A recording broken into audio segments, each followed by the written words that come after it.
You're here, which means that you've found Spirit Crumbs, leading you to your inner light worker. I will be sharing how these tiny little hints from the universe have led me to where I am today. I hope that by hearing my story and the stories of others, you'll pick up your own spirit crumbs along the way that will lead you to somewhere magical. Thanks for coming along for the journey. Let's see where it takes us. Hello and welcome to another episode of Spirit Crumbs. I am your host, 𝗧𝗵𝗲, and I am an artist and a healer. So today we are on week 2 of The Artist's Way, and the theme is recovering a sense of identity. So the chapter starts off by talking about how trusting our creativity is very new. And so it takes a while for us to start getting into a smooth rhythm with this. It talks about how it might seem kind of erratic at first, and it's kind of like, we're getting unstuck. So we might do really well, and then all of a sudden have a rough patch where we're not doing so great. That's totally fine. That's expected. Part of the patterning for this that Julia Cameron talks about is that as we gain strength, it actually makes it so that we have these doses of increased self-doubt at the same time, because we're taking a big action sometimes by doing something out of our routine. And then that makes us question, like, why am I doing this? Because it feels unnatural to us. She uses the example of alcoholism where you just have to avoid taking the first drink and getting past that. And so she says that in this case, it's avoiding the first think. Instead of letting that first self-doubt be the thing that you just run away with and go with it and trust it, you start really thinking more about why you're having that thought or trying to determine if that's true or not. And part of the process of this goes back to what we talked about in the first chapter, in the sense of safety, where we have to really consider that avoiding this self-doubt is going to be hard on its own without including other people in it. So again, not showing people your morning pages, that's like your diary. You're not going to be showing that to people. And that it's actually self-sabotage if you feel the need to share that with people, especially people who you think might be critical of it, because then you're more likely to take that to heart.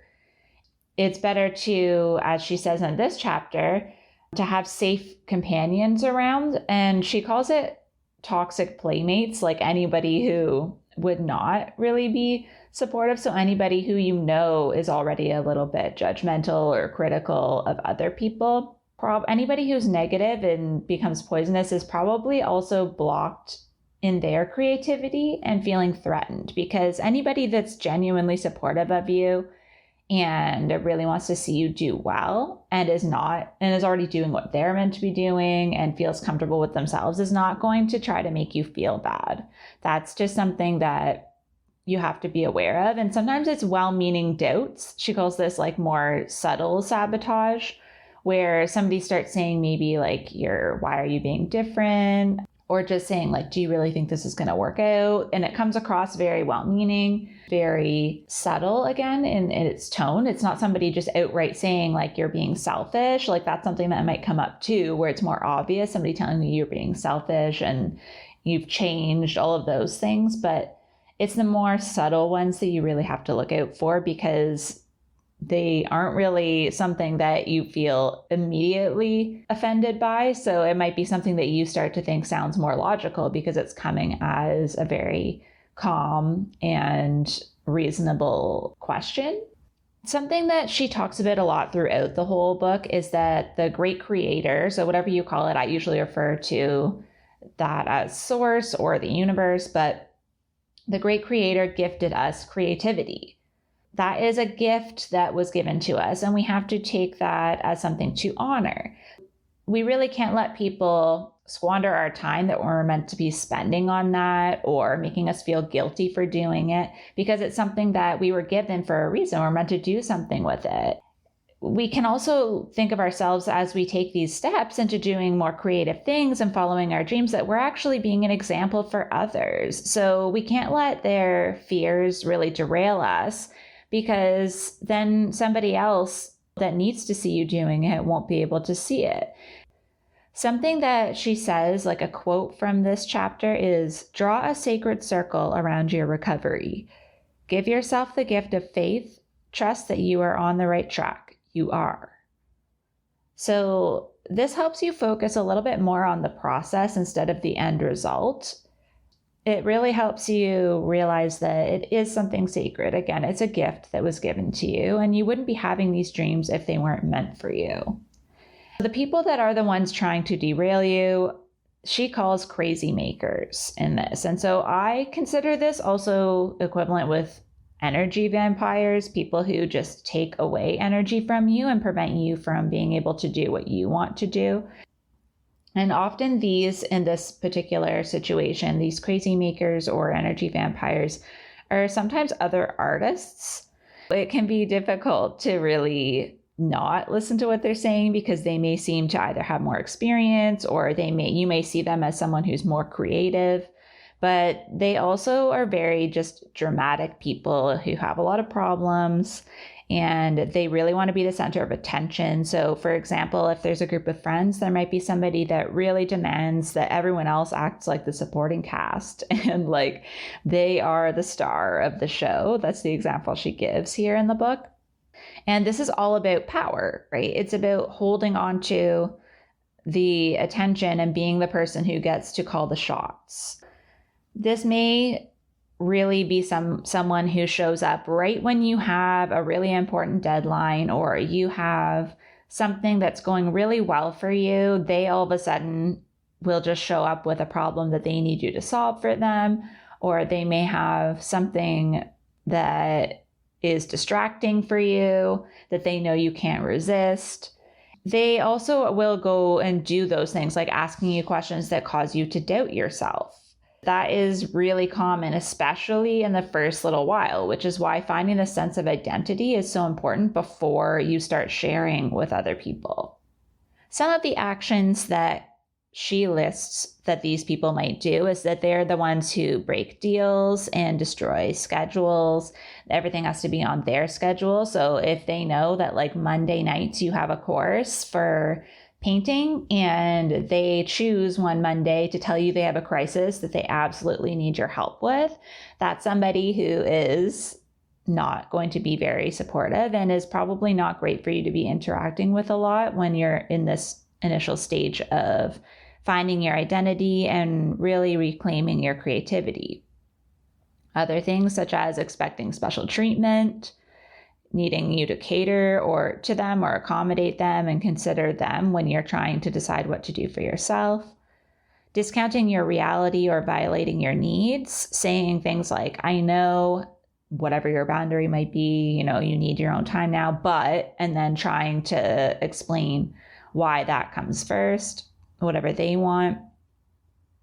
They spend your time and money, so these people might just actually take a lot of your resources from you to leave you with less to do for yourself. They also triangulate, so they may set people against each other, and this is a distraction technique so that they actually don't end up getting blamed for causing the drama. You see the other person as the enemy and vice versa.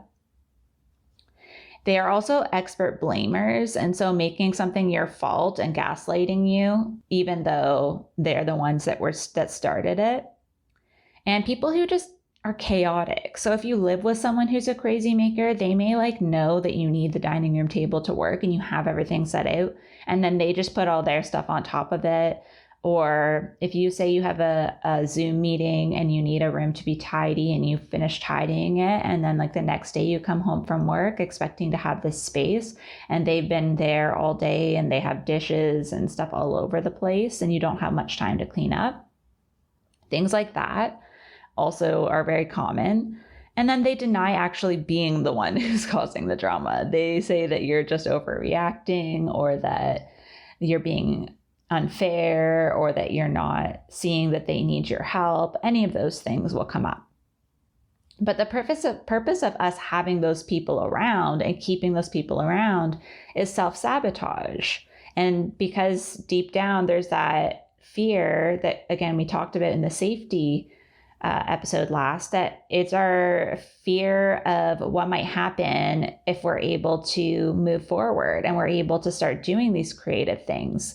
And so staying blocked feels more safe. So if we have someone else around that's preventing us from doing it, we can have that as our crutch, our reason for not moving forward, instead of setting a boundary and choosing ourselves. Something that she mentions in here is actually, if this is someone you live with and something that you can't avoid, like it's not like some distant friend that you can just say you're busy to, if it's someone who's in your immediate circle, you may have to look into some support around codependency and start doing some research on that, because it might actually be more intense than it first seems. It may not be only affecting your creativity.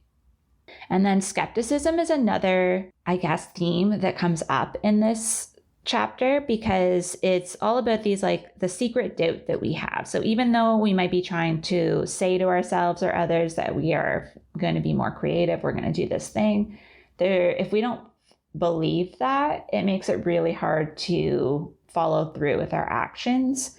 Instead of stuffing down these bits of skepticism and doubt when they come up, we really need to explore them and think about why we feel that way, and really start to look at it from a sense of curiosity.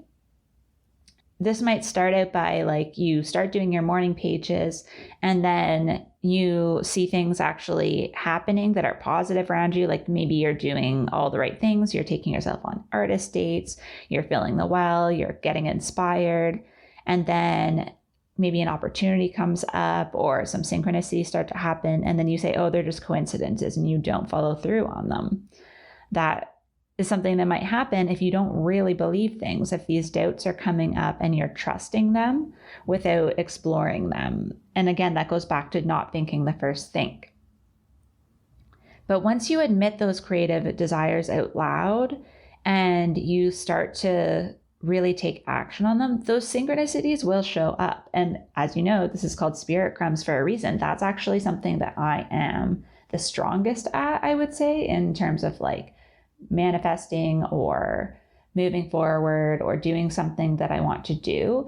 It's a lot harder for me to just come up with something to do or think of the original idea. But if I get inspired by something, then I'm actually pretty good at following through, or at least acknowledging it and sitting with it. Not everything that I'm inspired by is something I'm meant to do, but I'm pretty good at least being curious and seeing where that's leading me.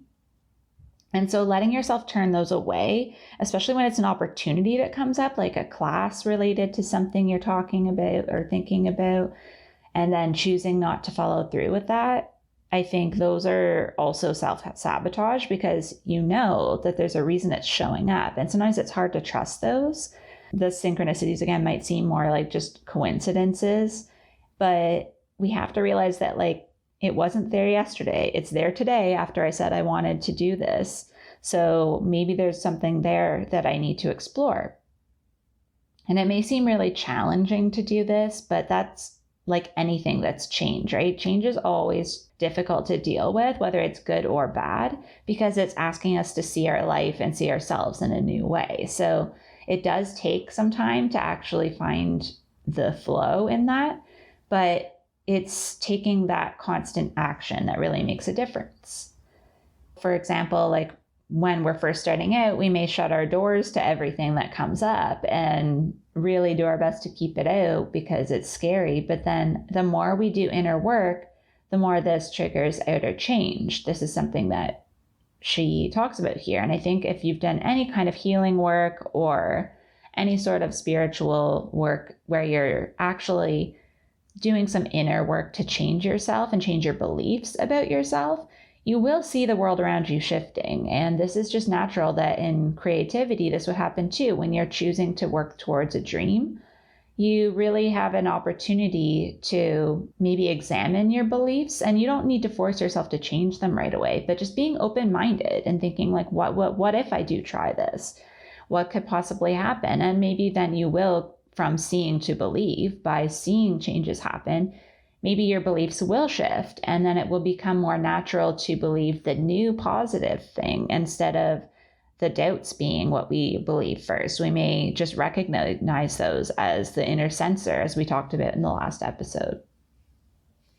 Something that Julia Cameron brings up in this chapter is this myth that having an artistic life is just being aimless and just like waiting around for things to happen. But that's really not realistic. Yes, we have to trust and go with the flow, but that involves following these spirit crumbs. And that's why, like I said, I talk about spirit crumbs so much, because anything tangible that I can follow is still synchronicity. It's still like magical, but it's at least something concrete that I can do. I can follow up on that. I can take action and start seeing the change happen. If we're waiting around for something to just come to us without making any effort, it's going to be a lot harder in order for things to get started. Something that happens when you start to do that is that if you start to pay attention to the details around you, that's how you see the spirit crumbs, by like actually being aware and being open and expecting them to show up. Attention is something that she talks about a lot here, because she talks about how attention is our way of connecting and surviving. So even when things are really difficult, if you're still noticing the little miracles that are around you and the little positive things, then that's going to really shift the way that you're viewing your situation, whether it's good or bad. A quote that I've always loved from this chapter is on page 53, and it says, "The quality of life is in proportion always to the capacity for delight. The capacity for delight is the gift of paying attention." So for me, this is really something that I also have made a habit for myself for a long time now, is noticing little things. And I feel like that makes a difference for me in terms of being able to see the spirit crumbs too, because I'm not quick to dismiss things if they feel like a coincidence or a synchronicity, or if they catch my interest. I will usually explore those things. Something else she says is the reward for attention is always healing. She brings this up in the context of painful moments, difficult times. Those little things are what make us realize we're not alone, because we realize we're part of a bigger universe. We're part of the earth. We're connected to one another. She talks about going on walks and noticing things like the same cat that she sees all the time and watching its behavior. And she realized that being present is what's in common during all of these times, when she notices these little things that really make her happy and bring her joy, and that attention is what leads her there. So again, paying attention to what's around you, it keeps you in the present, and it keeps things from getting too overwhelming. The three things I realized, I was journaling about this the other day because I've been going for walks. It was one of the suggested activities for last week, but I've just been doing that more often. And I noticed I've lived in this neighborhood for a long time, for I guess almost 5 years now, like 4.5 years. And I've never really just walked in the neighborhood. I've walked around the city a little bit, like to different destinations, but not just through the residential neighborhood. And what I realized overall in the last few weeks of where I've been paying attention and where I've been noticing details is that there's 3 W's. There's walks, windows, and weather. So I notice what my mood feels like as the weather changes. I know what it looks like outside my window on a regular basis. So I notice when things are different. I notice, for example, it's fall, it's autumn here, and I notice a little bit more every day that the colors and the trees are changing. And that really just brings me joy. The same with when I go on walks. I notice who's left furniture at the end of their curb, if it's still there the next day, if people have just recently cut their grass, stuff like that. And it brings me joy in those little moments. And I feel like I've had a vacation almost if I go for a half-hour walk and come home. On page 55, she has what she calls rules of the road for being an artist, and there's 10 of them. She says, in order to be an artist, I must, 1, show up at the page, use the page to rest, to dream, to try. 2, fill the well by caring for my artist. 3, set small and gentle goals and meet them. 4, pray for guidance, courage, and humility. 5, Remember that it is far harder and more painful to be a blocked artist than it is to do the work. 6. Be alert always for the presence of the great creator leading and helping my artist. 7. Choose companions who encourage me to do the work, not just talk about the work or why I am not doing the work. 8. Remember that the great creator loves creativity. 9. Remember that it is my job to do the work, not judge the work. And 10. Place this sign in my workplace. Great creator, I will take care of the quantity. You take care of the quality. And these go along the same themes of just taking actions and following what comes to you to inspire you and really trusting yourself. And that's kind of the ending for this chapter. And I just wanted to say something that I've noticed the more I've done this book is that it's not really always obvious how the theme for the week is showing up in the way that the chapter unfolds. So for example, identity. That's if I were to read the chapter without having the title, I wouldn't necessarily know that that was the theme. So it does actually take what I find really helpful is going through the chapter and then kind of reflecting and saying, okay, how does this impact my identity? How does this help me recover my identity? And often the tasks are helpful for that. But what I was thinking is the fact that even within those that roadmap, you have to see yourself as a creative person and someone who is supported by the universe. Thinking about who you are without the influence of others. She talks about Crazymakers for a chunk of this chapter, and there's a reason for it, because those are the people that prevent you from seeing yourself and developing your own identity.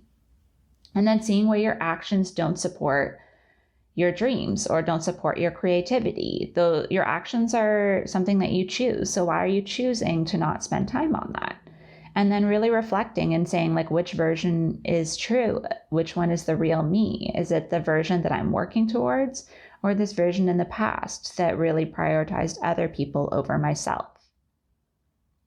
And then in terms of the tasks, there are quite a few this week, but probably the most productive for me this week was actually filling up my well. I did my artist date as just a night where I actually took out my watercolors and did a bit of painting. It wasn't to create a painting. It was just for fun, just to get used to using the brushes again. And to fill my well, I actually watched the Netflix documentary series. It's a competition show called Blown Away, where it's glass blowing, and something I've always been fascinated by. Again, I like anything with a lot of equipment that's a little bit dangerous. That's just what I like to do. And so I found it really inspiring seeing all of these different artists and how each of them took each challenge in a different way, and they each worked differently. And that was really inspiring for me. For the activities and the tasks that are listed, one of them is to list the 5 major activities that you spent time on this week and really thinking about how much time you spent on them, and then recognizing which ones were things you actually wanted to do versus things that you felt you should do, and how much of the time was spent doing things for others versus yourself. And then creating a safety map circle where inside the circle you write the topics of things that you need to protect your time around that are important to you, and then people that would be supportive of you doing those things. And then on the outside, those are people you do not want to spend time with right now or that you want to avoid. So for example, anybody who you thought of when I was talking about Crazymakers, those are people that you need to keep outside the circle for the time that you're first developing your creativity.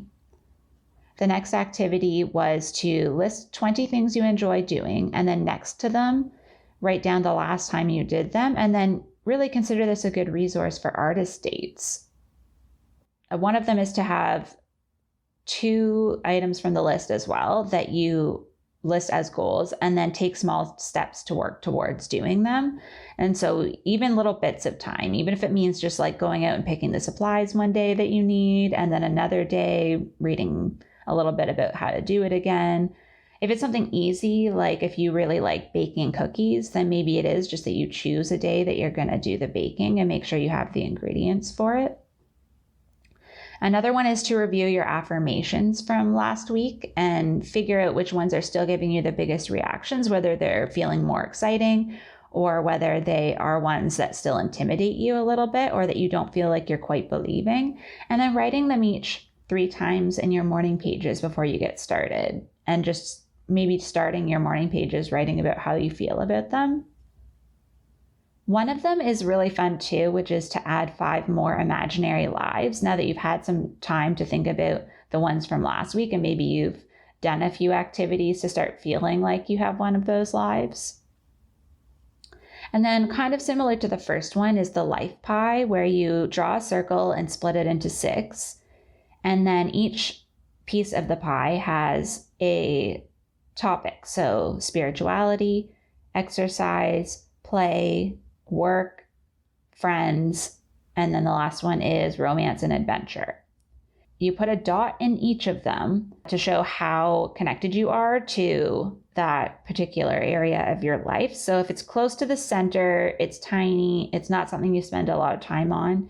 And if you're pretty good and you feel pretty fulfilled in that area, you can put it out towards the center. And then you connect the dots to see how jagged that looks, to see how unbalanced it is right now. And I would suggest doing this in a color and then redoing it every few weeks and using a different color so that you can see how it changes. And she said that it goes from usually being more of a tarantula to a mandala, where it's very balanced. Another one that's fun is just 10 tiny challenges. So these are things that you've been meaning to do or things that you know would make a bit of a difference to your daily life that don't require a lot of effort, but you've just been avoiding. So like, do you need another set of sheets? Do you want to paint your room? Do you want to donate some items that have been sitting around? For me, one of the things that was on my list was putting up some removable wallpaper that I had. I only had 1 roll, so it wasn't enough to do a room at any time, but I put it up on this one little tiny section of wall that's at the end of my hallway that you see when you walk in. And then there's 2 little parts where an extra piece of wall just comes out like above the doorways. And I put the remaining little bits, I cut it all out and filled in 2 of those. That's kind of all I had, but something that I've had since probably 2014 or 2015 or something. I've had that roll and I've moved it with me and I just never used it. And I found it when I was cleaning out my closet the week that I was doing the decluttering episode. I was actually decluttering and that's something I pulled out and used. I feel like that's kind of it for this week, but just really starting to look at how you feel. Again, that affirmations one is really strong because you're thinking about how you feel about saying out loud that you're an artist. This is really talking about looking what your biggest obstacles are right now. And most of it is how you spend your time, who you spend time with, and how those things impact who you are and how you feel your actions are matching your intentions. So you'll have to let me know how this week goes for you. Thank you so much for joining me on another episode of Spirit Crumbs. You can find me on Instagram for this podcast at Spirit Crumbs, or you can also find me at Concrete and Crystals for my own spiritual offerings and more tidbits about my own journey. Thank you for listening, and we'll see you in the next episode.